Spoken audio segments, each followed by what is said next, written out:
Bonjour, AJ Inspired him here, and this is the video for the lanyards and the retractable keychains that we are going to put our fox leather on. So I'm going to tilt the screen shortly here, and I do apologize about the issues I'm having when I tilt the screen. I really do like to have that interaction with you before and after the videos, but I do apologize about the technology issues. Not everything can be controlled with technology, I guess, but so far at this point your piece should have all the beading completed and your rhinestone banding should be complete. And next thing we're going to do is we are going to be cutting out the white piece. Some things that I just want to let you know about this is what is very critical to know is that we do not want to accidentally cut any of the thread. If we do cut any of the thread, unfortunately you will have to re-tack down the rhinestone banding before you can continue. I would not suggest gluing the piece that you accidentally cut.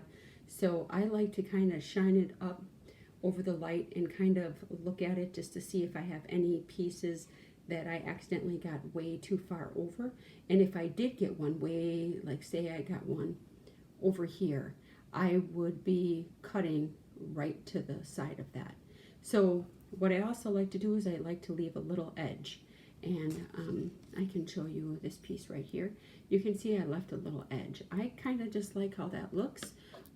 You can see with this piece as well. There's a little white ledge underneath my edging. So what I would recommend is that we are going to cut just a little bit over our piece. So if you can see that, and you're going to want to cut around that, the same distance from the banding around the whole thing. Like I said, if you have a piece of thread that you accidentally got way over, use that as your guide to cut that width the same throughout your whole piece. So you don't need any magic scissors, you don't need fabric cutting scissors, you don't need anything spectacular. All you really need is just a regular pair of scissors, and since I'm having some issues turning my camera, I'm just going to try to cut it this way. And here we go. And as you can tell, I am just cutting, and I am trying to go the same distance around my item that I started with. So this is literally what you are doing is you're just eyeing it up.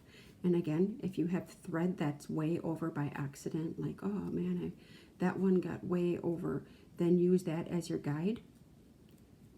And if you accidentally get a piece like this guy where he's just a little bit off, I am just going to be trimming that to match the rest of the stuff that I'm cutting. And all you're going to do is just keep going around, and you're trying to make this the same around the entire piece. And once I get mine done, I will show you what mine looks like. Using this type of beading foundation, it's really nice to cut. And I'm not big of wasting this stuff because it can be very expensive. So I try to only use the piece of foundation that really I need. I don't try to use too much. So this is what my piece looks like. As you can see, I kind of left the same distance around. Now, as you're looking at it, and if you notice one little piece looks larger than the other or wider, you could trim it. Otherwise, we are going to be beading around this, so I wouldn't be too worried. For this video, all we're really going to do is we are going to be tacking down our backing, which is either fox leather or it's going to be fox leather fabric or hide, you know, whatever it was in the kits. But I chose to use a black, a blue, because I think it's going to really complement the rest of the blue in my piece. So what I'm going to do is I'm going to open my glue, and you want to stay away from the edges. So you do not want to put any glue on the edges. And the reason I say that is, for one, we have to sew this, and it's very difficult to sew when we have glue there. It's extremely hard to get your needle through, and two, it kind of gunks up our needles. So we are just literally going to be putting the glue in the center. And you don't have to worry about the edges because we're sewing that. The middle part we're only gluing for the basic main reason is we don't want any air bubbles. We don't have to want to be worried about, is there going to be an air bubble when we are sewing. So we're just going to get gunk of glue here, and I'm showing you here. I just put a big gunk in the middle. Let's see if I can zoom for you. And then I just spread that out. If you have any loose threads, you know, this would be the time to just kind of make sure that they're inside of your unit where you're gluing, so that we don't have to worry about that with the banding. When we do our edging. And I'm going to show you what mine looks like when I'm done.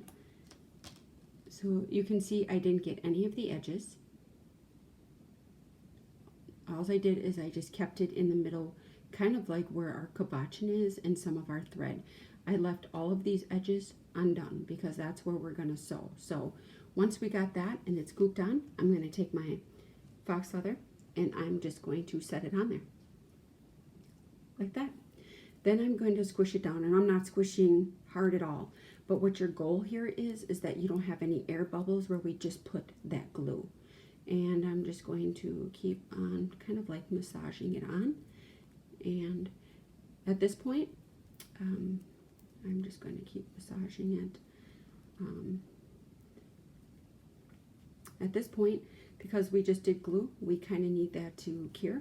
So I then just put my item down for the night, and then I pick it up the next night to complete the edging. So you are done at this point. The next video, what we'll be doing is we will be cutting, when the glue is completely dry, we will be cutting our fox leather to match our white foundation, and then we will be doing the edging and then attaching it to the whatever piece came in your kit, if it was a pop socket or the lanyard or the retractable keychain, whatever it is. We will handle all that in the next video. So thanks for joining, and see you soon.